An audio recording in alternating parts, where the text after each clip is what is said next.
Bonjour Régis, Bonjour Sophie. merci de m'accueillir dans les locaux de là-haut à Rennes. Je souhaitais te rencontrer pour savoir quels étaient les bénéfices de la nature sur la santé mentale et physique. Est-ce que tu peux me dire à quel moment tu as commencé à fréquenter la nature? Ok. Du coup, je suis issu de la campagne en fait. Je suis né, fils de paysan, petit-fils de paysan, etc. Du coup, j'ai grandi à la campagne, j'ai grandi dehors. J'ai passé toute mon enfance dehors. Je me déplaçais en vélo, je construisais des cabanes, j'étais entouré de forêts. Donc en fait, mes premiers contacts, c'est mes premiers pas en fait, dans la forêt, quoi, depuis tout petit, quoi. Avec des animaux? Oui, alors dans la ferme, ouais, il y avait des animaux. Alors, il y avait des vaches, en fait. Mes parents étaient éleveurs de vaches. Ok. Et après, il y avait les animaux domestiques. Il y avait les chiens, les chats, enfin, ce qui pouvaient nous entourer. Et après, il y avait aussi, ouais, il y avait du gibier. Il y avait des animaux sauvages qu'on pouvait parfois observer dans la forêt. Ouais. Et c'était dans quelle région? Et c'était à côté de Fougères, à Saint-Brice-en-Cogle. Oui, pas très loin. Très bien, ok. Alors, la passion de la nature, elle est là depuis ton enfance? Tu as fait des études en lien avec la nature ou pas du tout? Pas du tout, non. En fait, je considérais pas forcément ça comme une passion. Euh, Justement pas, en fait. Non, c'était quelque chose, hein, c'était plutôt une manière de vivre. Non, moi j'ai pas fait du tout. J'ai fait des études. Non, je suis parti à Rennes plutôt sur le sport. Après, j'ai travaillé, enfin j'ai étudié, j'ai fait fac d'histoire, j'ai fait de l'animation socioculturelle après. Ok. Et après, j'ai fait un master en sciences de l'éducation, mais Mhm. absolument rien à voir avec la Avec la nature. nature. Et alors, se plongeons vers la nature, vers Euh, les arbres. ouais, après c'est venu au fur et à mesure. J'ai participé à une ferme pédagogique là, justement, c'est là où j'ai grandi.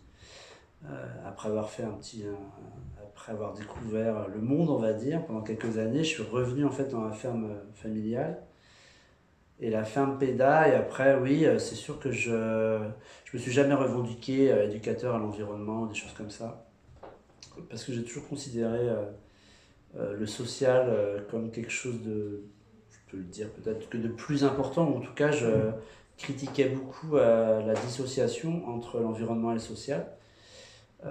Et pour moi, je ne considère toujours pas d'ailleurs l'approche de l'environnement comme avec des frontières. En fait, je me revendique pas.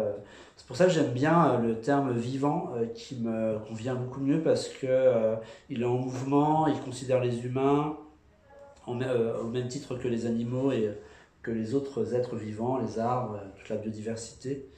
Et je le considère, oui, comme en mouvement, quoi. J'aime pas trop l'approche purement naturaliste. Je crois que, en tout cas auprès de la jeunesse et en termes d'éducation populaire, ça fonctionne pas toujours, en fait. C'est quelque chose Mm. d'assez froid, le domaine de spécialistes. Après, je crois que les choses ils ont bougé aussi par rapport à la lutte, hein. Je pense aux naturalistes des terres. Elle met en mouvement les choses de plus en plus. Du coup, c'est un peu comme ça que j'y suis venu. Puis il y a le Covid aussi qui a beaucoup joué sur la nécessité d'être connecté, d'être dehors. Ouais, voilà. Tu parles de mouvement. En quoi est-ce que le mouvement, dans votre pratique, tu sens qu'elle est importante et qu'elle permet aux jeunes, aux participants, quels qu'ils soient, de s'ancrer et de se connecter? Est-ce que tu peux être un peu plus précis là-dessus, s'il te Oui, plaît? alors après, quand je parle en termes de mouvement, c'est un point de vue politique. Je fais référence à la praxis. La praxis, c'est un concept, une pratique d'animation socioculturelle, mais aussi même philosophique, liée à la transformation sociale, en fait, qui met en mouvement, on va dire, euh, les, euh, les objectifs, c'est-à-dire comme si, en fait, d'un point de vue politique, en animation, en éducation, il faut avoir aussi une idéologie, c'est-à-dire Mhm. un objectif qui soit plus ou moins utopique et chercher à l'atteindre. Autrement, on est plutôt dans quelque chose d'assez immobile, occupationnel, etc. Ouais, ouais. Et du coup, ouais, voilà, c'est pour ça que la notion d'environnement, quand elle est mise dans une posture politique, elle permet de donner du sens aussi à connaître plein d'espèces. Moi j'aime bien par exemple l'approche des naturalistes d'éther qui dans certains endroits, un triton protégé peut empêcher la construction d'une autoroute ou d'un aéroport. Et ça, je trouve ça vraiment intéressant parce que ça permet justement un mouvement des humains avec les autres êtres vivants et dans un sens commun en fait. Et voilà, c'est dans ce sens-là. Après, par rapport à notre pratique, nous à Lao, oui, il y a quelque chose qui est très lié. Donc il y a le niveau politique, puis après il y a le niveau pédagogique. Oui, comme on travaille sur corde, en fait, souvent pour grimper en haut des arbres, il y a quelque chose que le lien aux pédagogies actives, il est assez clair dans la mesure où si on ne bouge pas, en fait, si on n'est pas en mouvement, ben, il ne se passe pas grand-chose. Ce sont les participants qui grimpent par leurs propres moyens en haut de l'arbre. Donc voilà, tout ça prend sens finalement d'un point de vue pédagogique et politique. Okay. Le fond est dans la forme et en fait finalement la pédagogie ça peut être le fond, l'objectif. Bien, je comprends. Concernant l'actualité de là-haut, vous venez juste d'avoir une expérience avec des adolescents. Vous avez eu l'occasion de faire un sujet, un documentaire, un film sur cet épisode. Est-ce que tu peux nous présenter cette aventure ?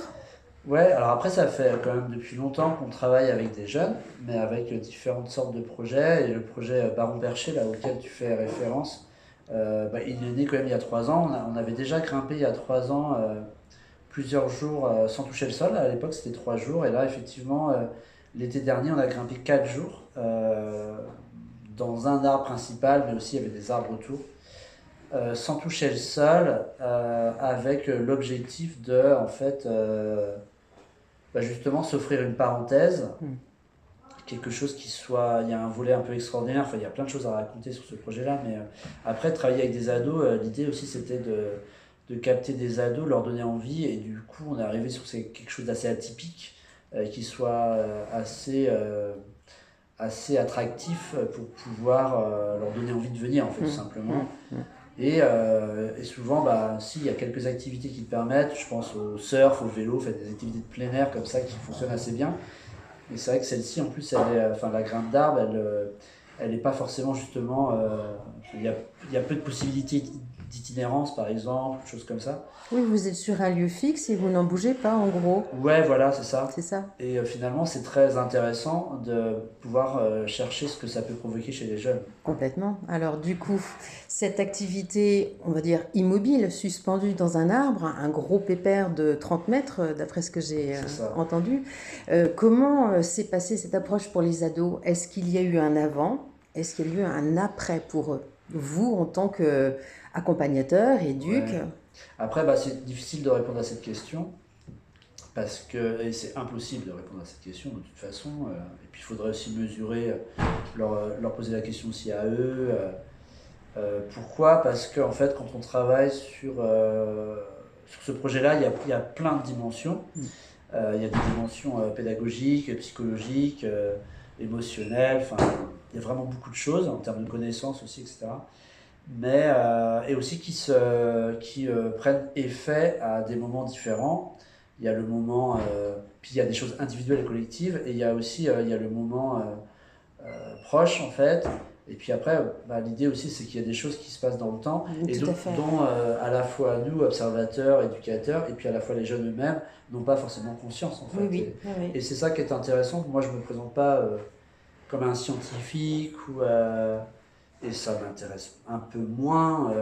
Moi ce qui m'intéresse c'est de mettre en place des actions collectives qui ont des objectifs aussi de vivre ensemble, de connexion au vivant. Mais qu'est-ce que ça va provoquer chez les jeunes ? Je ne le réfléchis pas forcément comme ça, parce que ça apporte des choses différentes, individuelles. Après, il se passe quand même plein de choses. Leur regard sur l'arbre forcément change. Ça, c'est évident qu'ils vont lever la tête plus souvent. Ils vont considérer l'arbre de manière différente. Ils vont oui, connaître des espèces, etc., ils vont avoir une approche de l'arbre qui sera clairement différente, ça c'est sûr. Ce projet-là, qu'est-ce qui change d'autre? Il y a des choses qui sont liées à la confiance en soi. Ça, c'est très important. C'est-à-dire que c'est une fierté aussi pour eux d'avoir réussi. Et ils peuvent dire de manière très claire, moi, j'ai passé 4 jours dans un arbre sans toucher le sol. Donc ça veut dire qu'ils sont capables de vivre en hauteur. Et ils ont dépassé des peurs liées à la nuit, liées à la hauteur, liées aux aspects techniques, liées aux éléments, quoi. Donc confiance en soi, la connaissance de l'arbre, l'attachement à un arbre, qu'est-ce qu'on peut dire, la coopération aussi entre eux. C'est un projet qui serait beaucoup moins intéressant de le faire seul. Enfin, en tout cas, d'un point de vue d'éducation populaire et de jeunesse, moi je vois beaucoup d'aspects coopératifs qui se développent au fur et à mesure de l'expérience et beaucoup de choses que l'on ne peut pas forcément anticiper. C'est-à-dire des choses qui se passent beaucoup naturellement. Oui. Et qui sont hyper intéressantes. Le vivre ensemble, s'entraider, puis parler de tout. En fait, il y a quelque chose d'assez humble et d'assez modeste que nous amène ce projet-là. C'est-à-dire qu'il est, il est technique dans son installation, c'est sûr. Nous, en tant qu'éducateurs de grimpes d'arbres, enfin, c'est tout un dispositif technique. Mais le projet, il est simple, c'est-à-dire qu'il n'y a pas forcément de programme. C'est ça, en fait. Vous vous laissez aller au gré de la journée, au gré du rythme qui est différent. J'imagine qu'en pleine nature, ta nuit, elle est un peu décalée, quoi. Tu t'endors pas tout de suite. Oui. Puis il n'y a pas de... en fait, c'est la vie quotidienne qui prend le plus de temps. Se prendre soin de soi, donc se brosser les dents, faire sa petite toilette, aller aux toilettes. Faire à manger, se reposer, dormir. En fait, il y a quand même beaucoup de mouvements, mais verticaux. Verticaux, bien sûr, ouais. Moins horizontaux, forcément. Mais encore, il y a tout ce balancement. Ouais, ce balancement. Après, on les fait changer. Ils changent de corde aussi souvent. Après, dans les bienfaits, la coopération, la confiance en soi, la connaissance de l'arbre, l'attachement à l'arbre. Le dépassement. Le dépassement de soi, tout à fait. Puis la connexion, je pense que c'est ce qui est le plus important, c'est tout ce qu'on ne peut pas forcément parler facilement, mettre des termes, et qui me paraît le plus intéressant. C'est-à-dire, c'est tout ce qui nous dépasse, ce qui est de l'ordre, je sais pas, de l'alchimie, du spirituel, je sais pas quel terme on met, mais ça nous fait du bien en fait de faire ce projet-là. Et les enfants ils kiffent pour des raisons qui peuvent être inconnues en fait. Forcément ça fait du bien en fait. Y a quelque chose d'assez génétique aussi. On se retrouve un peu comme des animaux dans un arbre. Bon après on a il y a beaucoup de confort aussi, parce qu'il y a une personne qui nous amène soit la bouffe elle est prête, ou soit il nous reste des choses à préparer. C'est très confort, enfin, on a des hamacs, etc. On dort pas, on n'est pas nu sur des branches, mais quelque chose d'assez naturel. Ouais. Et ce minimalisme, est-ce que ça les a dérangés, nos ados de 2025 ? En fait, ceux que l'on amène là-haut, on les a briefés avant, c'est-à-dire qu'ils savent à quoi s'en tenir. Mais ils n'ont pas encore vécu, donc... Oui. Mais après, c'est-à-dire qu'ils n'ont pas vraiment le choix, c'est-à-dire que la seule alternative, ce serait pour eux de descendre. Donc il y a une personne qui est descendue l'année dernière. En fait, en gros, à chaque fois, il y a quelqu'un qui descend. D'accord. Ça arrive, les 2 fois qu'on l'a fait, il y a quelqu'un qui est descendu pour X raisons, mais qui sont plutôt de l'ordre de l'émotionnel, mais qui ne sont pas de l'ordre de j'ai besoin de ça et je ne l'ai pas en termes de, je sais pas... C'est pas lié au confort en fait, très à l'activité, parce que de toute façon, encore une fois, le temps passe hyper vite dans l'arbre. Donc cette chronologie justement au temps qui passe doucement, c'est une expérience unique en fait, c'est rarissime de pouvoir éprouver une telle... je pense que ça... Si, je crois que en bateau, c'est des choses qu'on peut retrouver sur un bateau. Je pense quand on passe du temps, je pense 4 jours sur un bateau sans voir la terre ou toucher terre, je pense que je pense que ça peut ressembler à ça.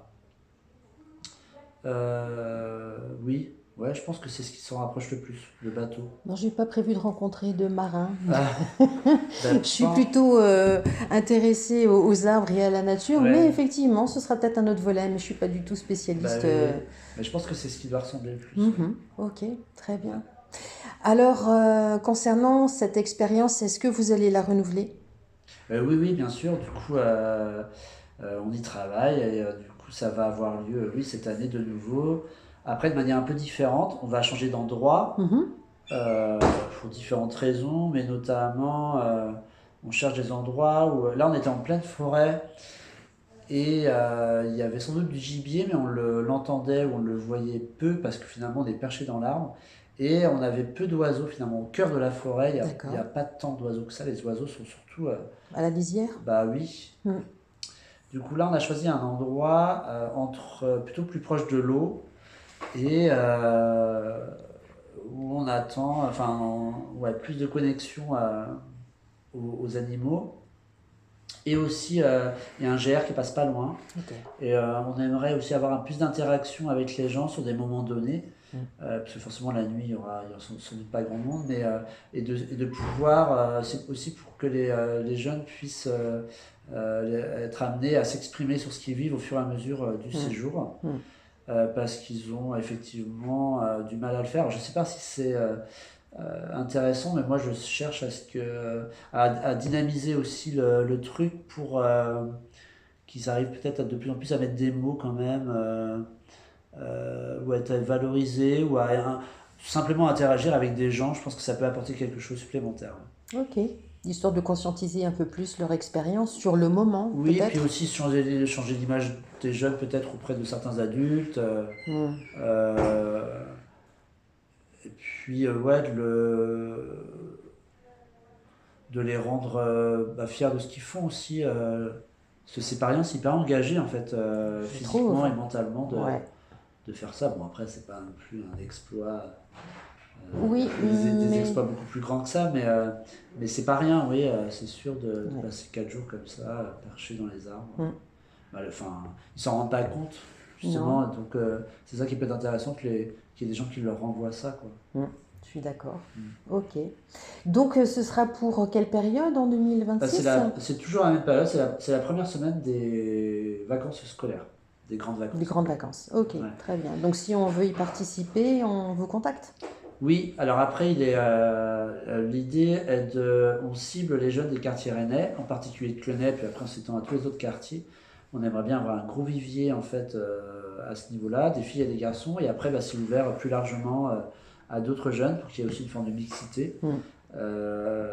Mais oui, donc plutôt de l'âge du collège, on Mhm. peut déborder sur la seconde, mais pas forcément plus petit. Très bien. Euh, enfin, l'idée aussi, c'est qu'il y a une certaine maturité et aussi on aimerait produire là on a réfléchi à un fanzine par exemple, peut-être faire un petit peu de radio. L'idée, c'est qu'ils puissent s'exprimer, élaborer des idées un peu plus développées que s'ils étaient à l'école primaire. Ok, très bien. Toi, en ce qui te concerne, Régis, la nature, ça fait donc quelques années que tu pratiques avec l'AO. Ouais. T'en as pas marre? Ah bah non, non, pas du tout. Bon, là, j'en ai marre de la pluie et des tempêtes qui se succèdent. Mm. Parce que ça nous empêche de sortir, Mm. malgré qu'on sort d'habitude même quand il fait pas très beau, mais là c'est vraiment compliqué Ouais, c'est depuis dangereux. quelques jours quand même, Mm. voire quelques semaines. Ça Mm. commence à... Et donc oui, ça crée un manque. Donc non, non, ça me lasse pas du tout. Je pense que c'est hyper important D'être en mouvement ouais, d'être en mouvement, ouais, ne pour le serait-ce que pour son corps. corps et aussi mentalement, Ouais, ouais. de se sentir vivant en fait, Mm. et puis bah, d'être, enfin là, à l'intérieur, ça c'est intéressant, mais je pense qu'il se Tu tournes passe. vite en rond. Non, parce que je me sais m'occuper, mais non, je lis beaucoup en ce moment, mais je préfère être dehors en interaction avec Mm. les humains et les non-humains d'ailleurs, mais il y a plein de rencontres qui se font dehors, qui Mm. sont beaucoup plus ouvertes d'ailleurs que. Non, non, ça me manque, oui. Non, non, je ne m'en lasse pas. Bien. Eh bien, écoute, merci beaucoup, Régis, Pas de de ce rien, temps. merci à toi. À bientôt. À bientôt.